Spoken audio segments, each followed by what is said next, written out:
নমস্কার, গোল টেবিল ফুটবলের বৈঠকে আড্ডায় আজকে আপনাদের আবার স্বাগত। আমরা আজকে নিজেদের স্টুডিও থেকে আসিনি, ভার্চুয়ালি রিমোট জায়গা থেকে তিনজন কানেক্ট করে আমি দেবজয়দা তথাগত আমরা তিনজন স্কাউটিং ম্যাচ করতে ডে যেতে টু হয় না? এর, হ্যাঁ আমাদের অনেক কাজ থাকে। সুতরাং লাতিন আমরা আমেরিকা। ফুটবল রিলেটেড বিভিন্ন আমেরিকা থেকে বা দুটো আমেরিকার থেকে বিভিন্ন কন্টিনেন্ট থেকে স্কাউটিং করে আমরা ফিরে এসেছি আবার। আহ, আমরা যেরকম ম্যাচ ডে টু এর সামারি নিয়ে বা রিক্যাপ নিয়ে নিজেদের পার্সপেক্টিভ নিয়ে ফিরে আসবো বলেছিলাম, সেরকমই আমরা ফিরে এসেছি। ম্যাচ ডে টু একটা কমেন্ট দিয়ে আমি শুরু করতে চাই। গোটা ম্যাচ ডে দেখলাম, আমার ব্যক্তিগতভাবে মনে হলো যে একটু কনজারভেটিভ, একটু আহ, মানে ভেবেচিন্তে পা ফেলা এই অ্যাপ্রোচ নিয়ে সমস্ত টিম খেললো, বড় টিম থেকে ছোট টিম সবাই। এটা নিয়ে আমি দেবজয়দা তথাগত দুজনেরই কমেন্ট জানতে চাইবো। প্রথমে দেবজয়। হ্যাঁ, বড় টিম গুলোকে বিশেষ করে দেখলাম। ছোট টিম মানে অস্ট্রিয়া বলো বা জর্জিয়া, যাদেরকে দেখে ছোট টিম মনে হচ্ছে না, তারা জীবন দিয়ে খেলেছে। মানে তারা যথেষ্ট এক্সাইটিং ম্যাচ উপহার দিয়েছে। উল্টো দিকে ফ্রান্স বা নেদারল্যান্ডস এদের মতো টিমকে অনেক কনজারভেটিভ লেগেছে। তারা পয়েন্টটা হারাতে চায় না 3 পয়েন্ট নেয়ার থেকে, মানে 1 পয়েন্ট নিয়ে অ্যাটলিস্ট যাতে ফেরা যায় সেকেন্ড গেম উইক থেকে, সেটাই লক্ষ্য ছিল। আর ইংল্যান্ডের মতো কিছু বড় টিম অতীব জঘন্য খেলেছে, এই আর কি। না, তথাগত, আমার এখানে, তোর কি বক্তব্য? হ্যাঁ আমার এখানে যে বক্তব্য হলো যে দেখ, প্রথম গেম উইকে যেরকম ভাবে গোলের মালা বর্ষা আমরা দেখছিলাম, আর সেটার পর থেকে যারা একটু অভিজ্ঞ, মানে অনেকদিন ধরে খেলাটা দেখছে, তারা বুঝতেই পেরেছিল সেকেন্ড গেম উইকে এত গোল হবে না। কিন্তু তাও গোলের কিন্তু কোথাও খুব একটা কমতি দেখিনি। সব থেকে না, বড় না, যেটা না। আমার কাছে আশ্চর্য লেগেছে সেটা হলো যে আমি বোধহয় কোনো ইউরোতে এটা দেখিনি, কোনো বড় টুর্নামেন্টেই দেখিনি যে ওন গোল হলো এখনো অব্দি টপ স্কোরার। কালকে এই আরেকটা হয়েছে। ব্যাপারটা কালকে আরেকটা কালকে হয়েছে। আবার হয়েছে। আমাকে এই ব্যাপারটা সব থেকে বিস্মিত করছে আর কি, মানে ওন গোল করাটা একটা, মানে এটা বোধহয় প্রতিপক্ষরা এই ট্যাকটিসেই খেলছে যে ওন গোলটা অন্যদের দিয়ে করাবো। একের পর এক অন্য ওন গোল, তার সাথে সাথে একের পর এক এক্সট্রা টাইমে গোল, এই দুটো আমরা খুব হ্যাঁ, ইম্পর্টেন্ট ফিচার দেখতে পাচ্ছি এবার ইউরোতে। সেই গোটা ম্যাচ ডে এর মধ্যে আমি যদি প্রথমেই চলে আসি কাদের আমরা ফেভারিট হিসেবে দেখছি, যদি ম্যাচ ডে টু তে আমরা কিছু একটা আইডিয়া করতে পারি, তাহলে আমরা মনে হবে যে তিনটে টিম তাদের দেখে কিন্তু ভয় লাগছে, যেটা ম্যাচ ডে ওয়ানেও লাগছিল। ম্যাচ ডে টু এর শেষে আরো একটু সেই ভয়টা ইন্টেন্সিফাইড হওয়ার কথা বাকি সবার। আহ তিনটে টিম হচ্ছে জার্মানি, স্পেন এবং পর্তুগাল। পর্তুগাল যাকে দেখে কিন্তু ম্যাচ ডে ওয়ান এর পরে একটু ল্যাকলাস্টার লেগেছিল, ম্যাচ ডে টু শেষে কিন্তু তারা আবার বলতে গেলে যেটা ফেভারিটের বিলিং ছিল সেটার মোটামুটি কাছাকাছি পৌঁছতে পেরেছে। তো এই জার্মানি, পর্তুগাল, স্পেন এই তিনটে টিমকে নিয়েই আমরা প্রথম আলোচনা শুরু করব। প্রথমে জার্মানির কথা যদি বলি, জার্মানি নিজের সেকেন্ড ম্যাচ আবার, আগের ম্যাচে ক্লিন শিট পাইনি কিন্তু এই ম্যাচে একটা ক্লিন শিট, 2-0 গোল লাইন। সেটা নিয়ে কি বক্তব্য এবার যদি আমি তথাগত থেকে শুরু হ্যাঁ, একদম ক্লিনিক্যাল খেলা, মানে হাঙ্গেরির মতো টিম। হাঙ্গেরি কিন্তু মনে রাখতে হবে যে আমরা সবাই বলেছিলাম হাঙ্গেরি এই গ্রুপের শুধু না, গোটা টুর্নামেন্টের একটা ডার্ক হর্স। সেইখানে হাঙ্গেরি প্রথম ম্যাচ হেরে গেছে, হাঙ্গেরি ফিরে এসে কিন্তু শুরুটা হাঙ্গেরি অনেকটাই একটা প্রেসার দেওয়ার চেষ্টা করছে, এবং সেই প্রেসারটাকে হ্যান্ডেল করে যেভাবে ম্যাচুরিটি দেখিয়ে গোটা জার্মান সাইড, যেভাবে 2-0 একটা ক্লিনিক্যাল উইন, যেখানে 20-30 মিনিটের পর থেকে, 20-25 মিনিটের পর থেকে হাঙ্গেরিকে আর দাঁত ফোটাতে দেওয়া হয় গোটা ম্যাচে। গোটা ম্যাচটা কিন্তু এই জার্মান টিমটাই কন্ট্রোল করেছে। সেকেন্ড হাফের একদম শেষের দিকে, আহ 10-5-7 মিনিট আগে যখন আস্তে আস্তে জুলিয়ান নাগেলসম্যান ওই ভিট মুসিয়ালা এদের বসিয়ে দিচ্ছে, তখন আবার মনে হচ্ছিল হাঙ্গেরি হয়তো একটা গোল দিতে পারবে। কিন্তু সত্যি কথা বলতে এই জার্মানিকে কিন্তু প্রচন্ড, মানে জার্মানিকে আমরা ফাইনালে তুলেছি, তুই ফাইনালে জিতিয়েছিস, এবং মানে আমরা যে কতটা ঠিক সেটা জার্মানি আমাদের প্রমাণ এখনো পর্যন্ত করেছে। অন্যদিকে যদি আমি স্পেনের ম্যাচটার কথা, দেবজয়দাকে, হুম, না আমি স্পেনটাই আসবো। আমি দেবজয়দাকে একবার একটু মিডল স্ট্যাট, যে জার্মানি লেফট ব্যাক পজিশনে খেলছে তার পারফরমেন্স নিয়ে একটু কথা বলতে বলবো। দেবজয়দা, সারপ্রাইজ প্যাকেজ না এটা এক্সপেক্টেড ছিল? তোমার কি মতামত? আমার মনে হয় এই এই জার্মানির স্ট্র্যাটেজিতে সারপ্রাইজ প্যাকেজ অনেকটা আহ, আহ, বলতে হয়, কারণ হয়তো সেভাবে বাকি তার বাকি কলিগদের মতো মিডল স্ট্যাট ওই ওরকম নামি তারকা এখনো নয়। কিন্তু যে খেলাটা সারা বছরও খেলেছে, আর যেভাবে কোচ ওর ওপর ভরসা রেখে ওকে ফুলব্যাক হিসেবে খেলাচ্ছে, আর ফার্স্ট ম্যাচেই বোঝা যাচ্ছিল যে একটা ভালো পারফরমেন্স, আমার মনে হয় one of the best performance হতে চলেছে মিডল স্ট্যাট।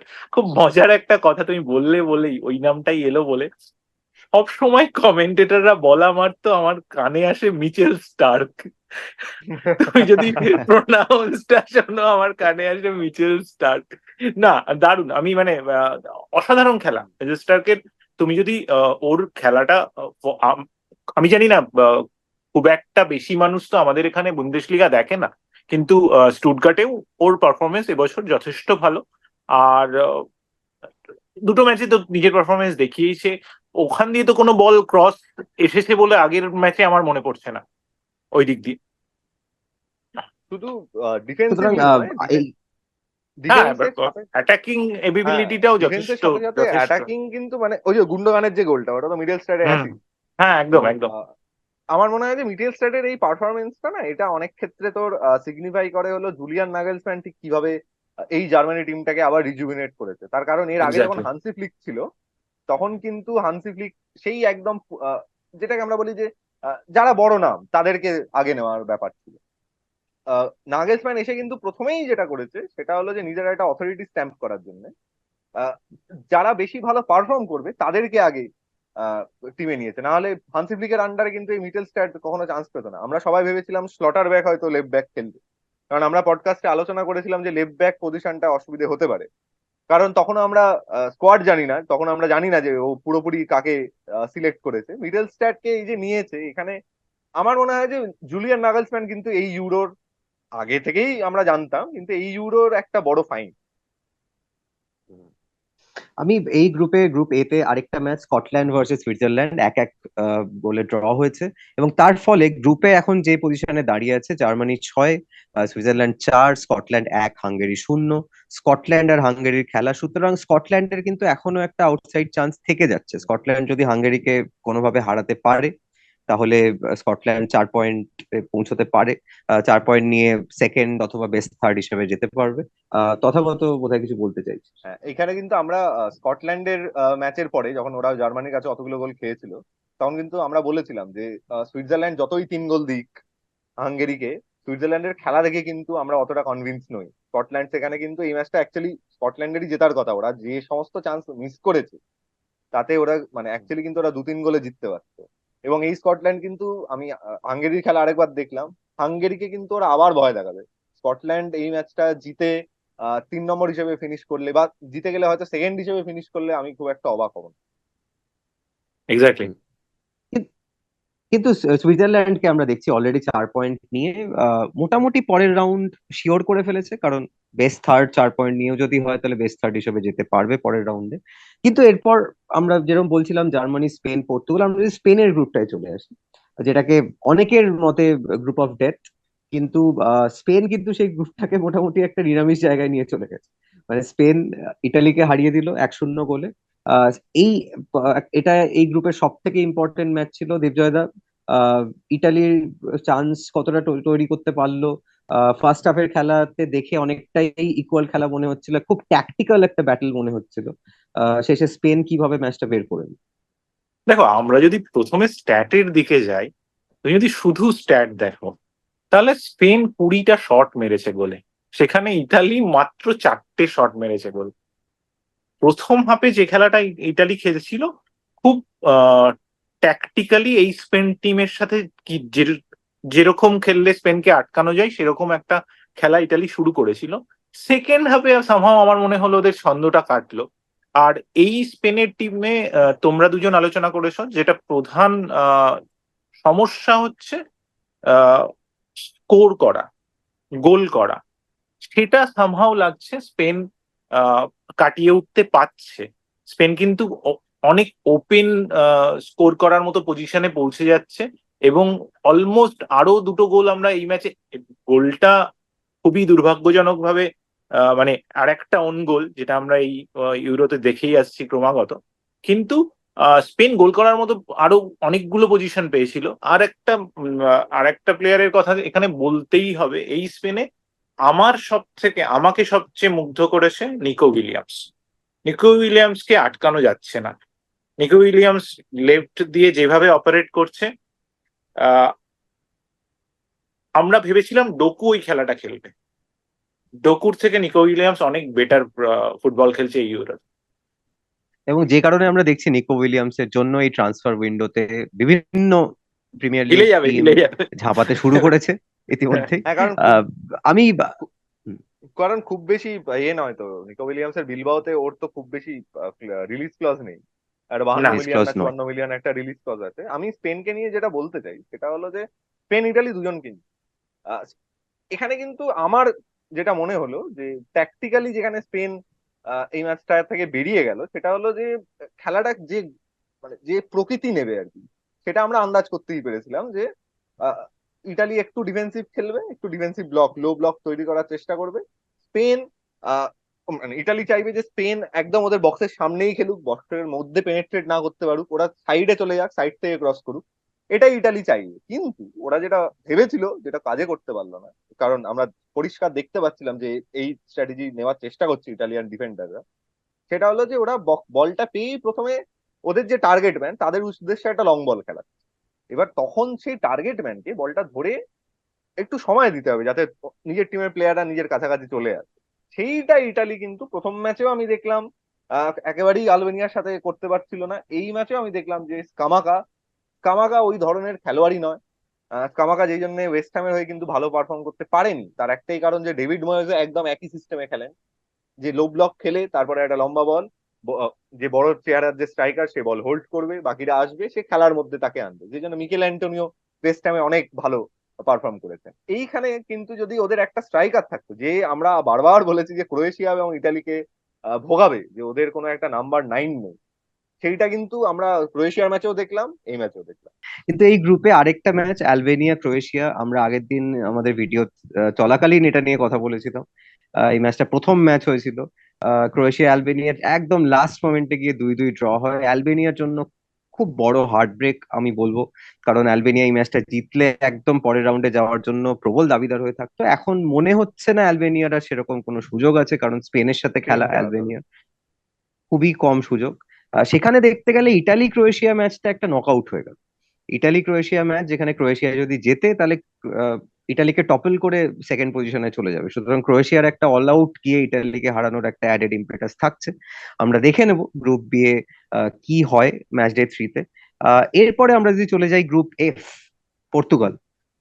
পর্তুগাল আবার নিজেদের ম্যাচ, যেটা ফার্স্ট গেম উইকে খুব একটা কনভিন্সিং মনে হয়নি, সেকেন্ড গেম উইকে কিন্তু পর্তুগালকে সেই জায়গায় হয়তো সেটা টার্কি, যেটা আমি অ্যাকচুয়ালি বলেছিলাম আগের ভিডিওতে যে আমার এই ভয়টা আছে টার্কি এবং জর্জিয়ার খেলা নিয়ে, যে ওরা হয়তো পর্তুগাল এবং চেক দুজনের সাথেই সাফার করতে পারে।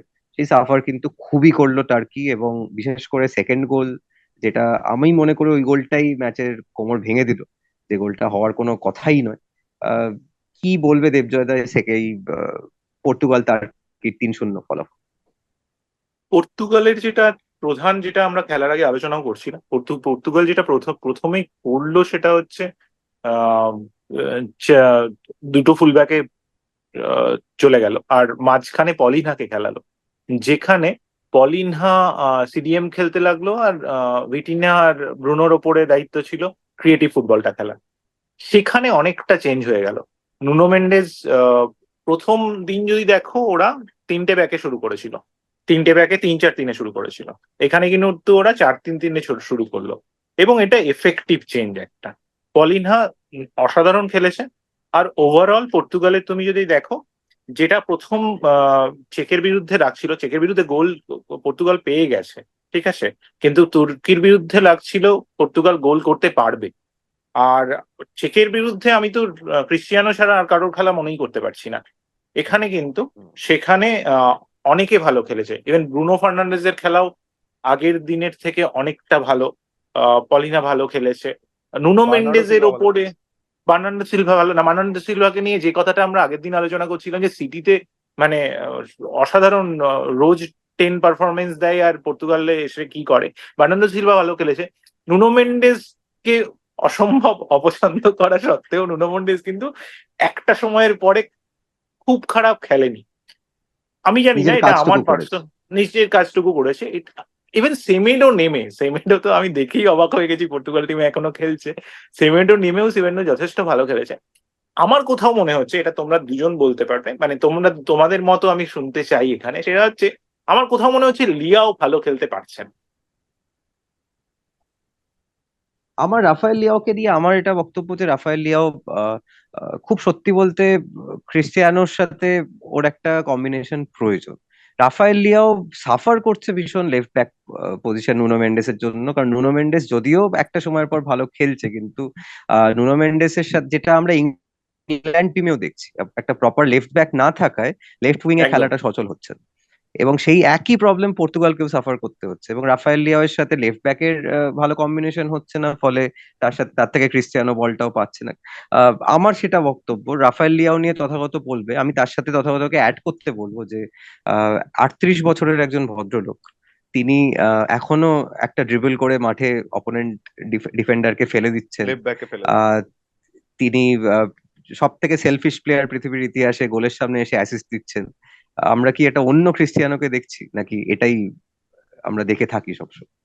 না, আমি কি এটা নিজের মতামত দেবো না ডেভিলস অ্যাডভোকেটের মতো কথা বলবো? না, যেটা ডেভিলস যেটা অ্যাডভোকেটের মনে কথা হয়, যা বলবো খুশি না। যা সেটা খুশি। হলো যে রোনাল্ডো এই যে অ্যাসিস্ট করলো, এটা কিন্তু একটা দিক দিয়ে ভেবে দেয়।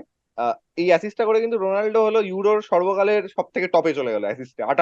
আটখানা আটখানা অ্যাসিস্ট করলো, আটে গিয়ে ড্র হয়ে গেল। আমার মনে হয় যে সেটা ওর মাথায় নিশ্চয়ই ছিল, কারণ ও তো অলরেডি সর্বকালের সব থেকে বেশি গোলটা করে ফেলেছে। টপ স্কোরার তো ইউরো সর্বকালের হয়েই গেছে। এবং অ্যাসিস্টের তাহলে রেকর্ডটাও করতে এবং তাহলে যাচ্ছে। অ্যাসিস্টের রেকর্ডটাও করতে চাই, কারণ রোনাল্ডো এটা নিজেই বলেছে যে আমি সবসময় চাই যে আমি পৃথিবীর সমস্ত রেকর্ড ভেঙে দেবো।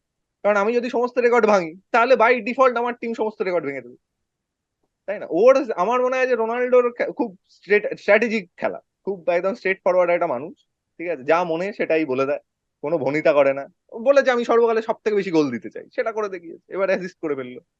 এবার যদি খেলায় রাফায়েল লেওয়ের কথায় আসতে হয়, তাহলে রাফায়েল লেও, আমার যেটা মনে হচ্ছে রাফায়েল লেওয়াকে খুব আহ, মানে অপোনেন্ট টিমরা না খুব ঠিকভাবেই আর কি ওকে একদম আইডেন্টিফাই করছে, এবং সবসময় রাফায়েল লেওয়ের সাথে কিন্তু দুটো করে ম্যান ঘুরছে।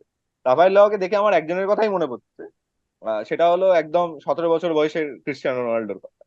ঠিক আছে, তাকেও এরকম যখন এই পর্তুগাল টিমের হয়েই যখন 2004 2008-এ রোনাল্ডো খেলতো, রোনাল্ডো ওই বাঁদিকেই খেলতো রাফায়েল লেওয়ার পজিশনে, এবং তখন ওই বল পেলেই ওকে দুজন তিনজন ঘিরে ধরতো। এবং তখনই মনে হতো যে 2008-এ রোনাল্ডো ভালো পারফর্ম করতে পারলেন না, কিন্তু কথাটা হলো সেই টিমে তো আরেকজন রোনাল্ডো ছিলেন। এইখানে রাফায়েল লেও খেলতে না পারলেও রোনাল্ডো খেলে দিচ্ছে। একদমই খুব সুন্দর একটা অ্যানালিসিস, সত্যি বলতে এই জিনিসটা আমারও মাথায় আসেনি, এই তুলনাটা। আমরা যদি গ্রুপ এফ এর এখন পজিশন দেখি, পর্তুগাল 6 পয়েন্ট নিয়ে, বললামই যেটা, এবং টার্কি 3 পয়েন্ট, চেক 1 পয়েন্ট, এবং জর্জিয়া 1 পয়েন্ট। জর্জিয়া, জাস্ট আমি একটা কমেন্ট করতে চাই জর্জিয়াকে নিয়ে, যে জর্জিয়া ফার্স্ট ম্যাচের পর সেকেন্ড ম্যাচেও একদম 95 মিনিটে একটা সুযোগ পেয়ে গেছিল।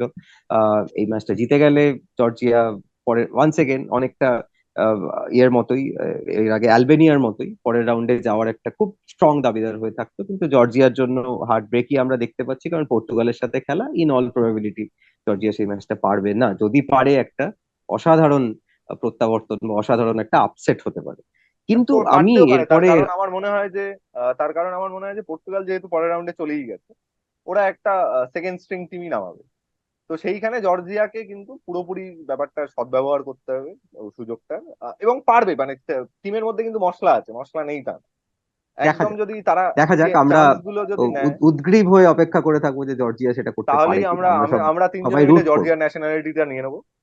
হ্যাঁ, হ্যাঁ, হ্যাঁ, এটা তো আমরা এটা সবাই তো তিনজনেই রুট ডিসাইডেড। করবো, এবং পরের স্কাউট করতে আমরা জর্জিয়াতেই যাবো। জর্জিয়াতেই যাবো একদম। হ্যাঁ। আমি এরপর যদি চলে আসি এই তিনটে গ্রুপের বাইরে, যে গ্রুপটা অ্যাকচুয়ালি সব থেকে ইন্টারেস্টিং হয়ে দাঁড়িয়েছে এই মুহূর্তে, গ্রুপ ই। গ্রুপ ই তে এটা কি হচ্ছে, 4টে টিম, সবাই 3 পয়েন্ট, এবং শুধুমাত্র গোল ডিফারেন্সে আমরা দেখছি রোমানিয়া 1, বেলজিয়াম 2, স্লোভাকিয়া 3, এবং ইউক্রেন 4।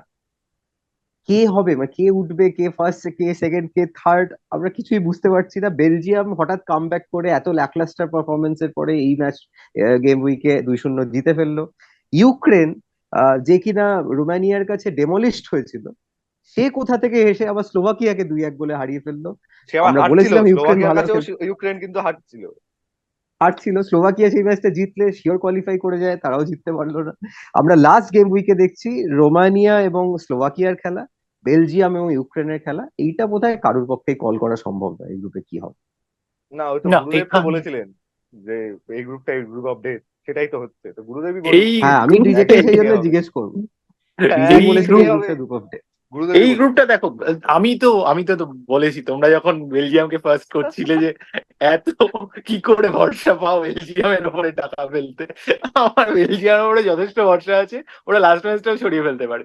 ঠিক আছে, স্লো আমার এখানে দেখো রোমানিয়াকে, অন পেপার রোমানিয়াকে আমরা ফোর্থ করেছিলাম এবং না করার কোনো কারণও নেই। লজিক্যালি তুমি যদি দেখো রোমানিয়াই ফোর্থ হয়, কিন্তু এখন পারফরমেন্স যদি লাস্ট দুটো ম্যাচের দেখি, ইভেন যে ম্যাচটা রোমানিয়া হারলো তা সত্ত্বেও আমি বলছি রোমানিয়া হেরে গেল হয়তো রোমানিয়ার এক্সপিরিয়েন্সের অভাবে। না হলে রোমানিয়া ওই ম্যাচটা ড্র করতে পারতো অ্যাটলিস্ট। আর স্লোভাকিয়া ইউক্রেনের কাছে হেরে গেল, যে স্লোভাকিয়া আবার বেলজিয়ামকে হারিয়েছে। ফলে রোমানিয়া হ্যাঁ, আমার মনে হচ্ছে কোয়ালিফাই করেই যাবে। আর ইউক্রেন যেটা করলো সেটা হচ্ছে ইউক্রেন বেলজিয়ামকে রীতিমতো ভয় পাইয়ে দিল। মানে সবাই যেখানে ধরেই নিয়েছিল এই হয়তো এই ইউক্রেন ইউক্রেন একটু ছন্নছাড়া, প্রথম ম্যাচটা ইউক্রেনকে ছন্নছাড়াই লাগছিল।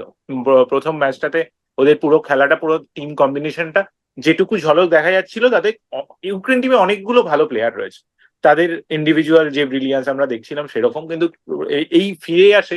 এবং দেখো ওয়াটার নেশন একটা, সে নিয়ে আমরা কথা বলেছি, আর একটা হচ্ছে সেকেন্ড গেম উইকে যদি কোনো একটা টিম কামব্যাক করে যেতে, তারা মরালি কিন্তু একটা পরের ম্যাচের জন্য একদম মানে বুস্ট থাকে, সেটা ইউক্রেনকে অনেকটা এগিয়ে রাখবে। ফলে বেলজিয়ামের পক্ষে এই গ্রুপ থেকে কোয়ালিফাই করা আমার এখনো চাপ লাগছে।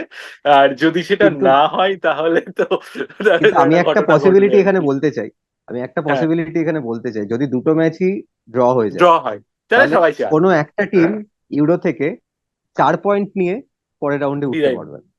তো সেটা ইউক্রেনই আচ্ছা হবে, কারণ ওদের তো -2 সেটা ইউক্রেন হবে, সেটা গোল হ্যাঁ, ইউক্রেন হবে, কারণ গোল ডিফারেন্সটা ওদের পক্ষে নেই। ডিফারেন্স। আমি ভাবছি সেটা কতটা আনফরচুনেট হবে ওদের জন্য। হ্যাঁ মানে সেটা মানে সেটা, কিন্তু সেটা হলে গ্রুপের কেউই কিন্তু খালি হাতে ফিরবে না ইউরো থেকে। সেটা হলে এই গ্রুপটাও জাস্টিফাইড হবে। ঠিক। একদম।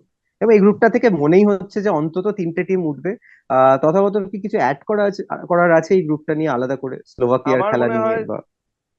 স্লোভাকিয়ার খেলা দেখে সেকেন্ড হবে, আমার যেটা বলার আসলে বেলজিয়াম ম্যাচটা নিয়েই। তার কারণ হলো বেলজিয়ামের যে ইটালিয়ান কোচ টাডেস্কো, তার যে ট্যাকটিক্যাল টুইক, তার যে মাথাটা আছে, সেটা আমার দেখে ভালো লাগলো। যে কারণ টিমে যে কটা চেঞ্জ হলো, প্রত্যেকটা চেঞ্জ কিন্তু প্রচন্ড এফেক্টিভ চেঞ্জ। প্রত্যেকটা চেঞ্জের প্লেয়ারই কিন্তু ভালো পারফর্ম করেছে। কেভিন ডি ব্রুয়না শেষমেশ খেলার মধ্যে ফিরে এসে গোল করলো, ভালোই লাগলো দেখতে। এবার কিন্তু আমার মনে হচ্ছে যে বেলজিয়ামকে আর আটকানো যাবে না। আমার এটা মনে হচ্ছে বেলজিয়াম কিন্তু পরের ম্যাচটা জিতে ওরা গ্রুপ টপ করবে। আমারও অ্যাকচুয়ালি আমারও মতামত সেটাই, আমি এখানে এগ্রি করবো তথাগতর সাথে। কিন্তু আমি দেখতে পাচ্ছি একটা হাসি, একটা বেঁকা হাসি একজনের মুখে। সেই হাসি দেখা যাক সেটার ফলাফল কি হয়। কারণ দেবজয়দা কিন্তু বলেছে রোমানিয়া সহজেই উঠে যাবে, দেবজয়দার মনে হচ্ছে। সুতরাং দেখা যাক। না, ওটা আমরা না, ওটার এরপর, কিছু নেই, স্লোভাকিয়াকে হারালেই তো উঠে যাবে, হ্যাঁ, ড্র করলে কিন্তু উঠে আমরা যাবে। এরপর চলে আসবো গ্রুপ সি তে। এবং গ্রুপ সি এমন একটা গ্রুপ, আমরা এত সব থেকে মোস্ট ইন্টারেস্টিং গ্রুপের থেকে মোস্ট একটা বোরিং গ্রুপে ডিসঅ্যাপয়েন্টিং। যদি আসি, ডিসঅ্যাপয়েন্টিং। দুটো ম্যাচ এক এক ড্র। ইংল্যান্ড এক এক এক ড্র করলো সার্বিয়ার সাথে, ডেনমার্ক, সরি, ইংল্যান্ড আর ডেনমার্ক এক এক ড্র করলো, সার্বিয়া স্লোভেনিয়া এক এক ড্র করলো। আমার নামটা ভুল হয়ে যাচ্ছে কারণ সবাই এক তো মানে, বুঝতে এস পারছো, দিয়ে শুরু, আ দিয়ে ইন্টারচেঞ্জ করে এ দিয়ে নিলেও শেষ। অসুবিধা নেই। হ্যাঁ, এস দিয়ে শুরু, এবার এ দিয়ে শেষ, এবং সব টিমগুলো কটাতে। চেঞ্জ করে নিলে স্কোর লাইন তো সেম। হ্যাঁ, জার্সি তো রঙও তো এক, মানে লাল লাল সাদা। ইংল্যান্ড আমরা প্রথম দিন দেখে ভেবেছিলাম যে না ঠিক আছে, খারাপ খেলছে, কিন্তু সার্বিয়াকে হারিয়ে দিল। তথাগত কি দেখলাম আমরা মানে, এবার খারাপ খেলে ড্র করলো, এরপর খারাপ খেলে হারবে, মানে লজিক্যাল প্রোগ্রেশন তো এটাই নাকি? না, লজিক্যাল প্রোগ্রেশন তো ইংল্যান্ড মানে না। লজিক্যাল প্রোগ্রেশন যদি মানতো তাহলে তো ইউরোটা ওরা গতবারও জিততো, এবারও জিততো। ঠিক আছে, লজিক্যাল লজিক্যাল প্রোগ্রেশন ওরা মানে না, কারণ গত ইউরো ওরা ফাইনালে উঠেছিল, সেখানেও কিন্তু প্রথম ম্যাচ 1-0 জিতে পরের ম্যাচ 1-1 ড্র। ঠিক আছে, এবার কথাটা তাহলে কি হলো এবারও এখানে, ফাইনালে কথাটা উঠবে তোর মত? না ওঠার কিছু নেই। দেখ, যা টিম আছে তাতে তো মানে কোচ ব্যাগপত্তর গুছিয়ে বাড়ি চলে গেলে ওদের ফাইনালে ওঠার কথা। ঠিক আছে, বরং সেটা হলে বোধহয় বেশি সম্ভাবনা। কিন্তু হ্যাঁ, হ্যাঁ, কথাটা কথাটা হলো অন্য জায়গায়। কথাটা হলো যে তাহলে লাভটা কি হলো? তুমি গত ইউরোতেও যা পারফর্ম করছিলে, এই ইউরোতেও তাই পারফর্ম করছো, তোমার তাহলে উন্নতিটা কোথায়? তোমার তো এবার বেটার টিম। ঠিক আছে, তুমি দিনের পর দিন একই মিস্টেক করবে। প্রথমবার সে একটা ভুল করলে সেটা ভুল, দ্বিতীয়বার ভুল করলে তো সেটা মানে একই ভুল বারবার করলে তো পাগলে করে। সাউথ গেট পাগল, এছাড়া আমার তো আর কিছু বলার নেই এখানে। আমরা কারণ দেখলাম unchange starting eleven, unchange unchange starting starting eleven, eleven সেটা নিয়ে কি বক্তব্য? এবং আনচেঞ্জ স্টার্টিং ইলেভেন, শুধু না আনচেঞ্জ স্টার্টিং ইলেভেন এবং আনচেঞ্জ স্ট্র্যাটেজি। যে প্রথমে একটা গোল করব, ঠিক আছে, করে আমি বসে থাকবো। এত ভালো একটা টিম নিয়ে, যেটা আমরা খেলার দেখতে দেখতে আলোচনা করছিলাম, একটা টিম যেখানে তোমার ওপরে ফরওয়ার্ড তিনটের মধ্যে একদিকে সাকা, একদিকে ফোর্ডেন, তোমার মাঝ মাঠে জুড বেলিংহাম, মাঝ মাঠে তোমার আলেকজান্ডার আর্নল্ড, মাঝ মাঠে তোমার ডেকলেন রাইস।